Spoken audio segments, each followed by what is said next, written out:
Throughout my elementary and high school years, I found that I had a love for mathematics and design, that order existed and all things could be equated as either true or false seemed completely natural to me.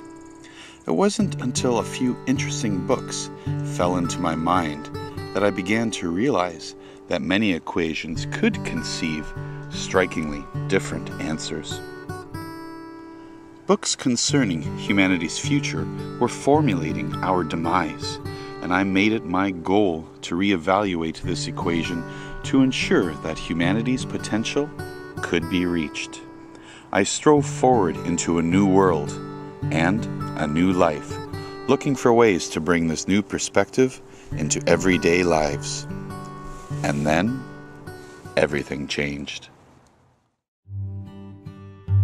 1 year after I had first heard of the Temagami Forest Land located in northern Ontario, and after 8 months of strategic planning, campaigning, and walking, the adventure that started it all was over. I was soon to discover that this was just my beginning. The energies and the spiritual connections I found while immersed in this ancient landscape urged me to share its story, and so I began using my drafting equipment in a whole new way. My vision for inspiring the world with concepts of sustainable living grew rather dramatically over the next 2 years, and soon I found myself embracing the need to share this vision with an entire country. My country, my home, my Canada.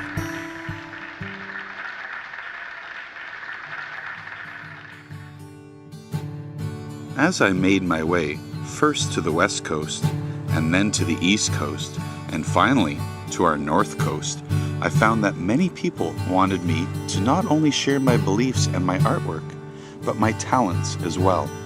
I was learning how to become a teacher. For 5 years, I advocated on behalf of our future, focusing many of my talks about the power of community. And then it occurred to me that I didn't have a community to call my own. It was time to return to London, Ontario, and embrace the ideals that I had been sharing with others.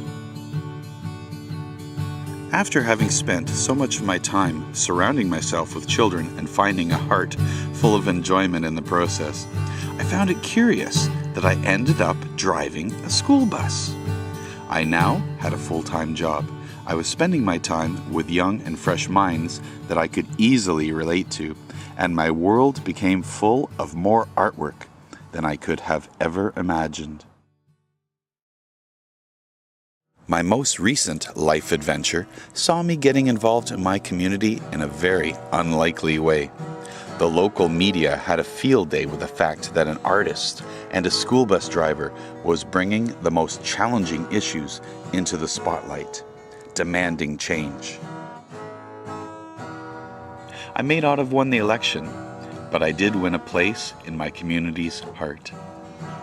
It was a short while after my son was born when I began to think about his life and how it will take shape around him. We all remember those times when we were young and people would ask us what we want to be when we grow up. I began to wonder just how I would talk to him about this subject. From my own example, I didn't really fit into any kind of mold. Yeah, I had followed my passions while studying at college, but then everything else just kind of happened. I became an artist by accident. I became a traveler, a teacher, a musician, a school bus driver, and a political candidate with no intentions of ever choosing these paths in my life. These choices were simply calling that I had answered.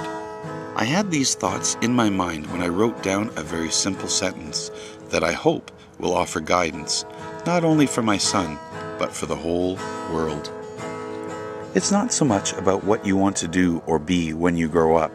It's more about learning how your life needs you.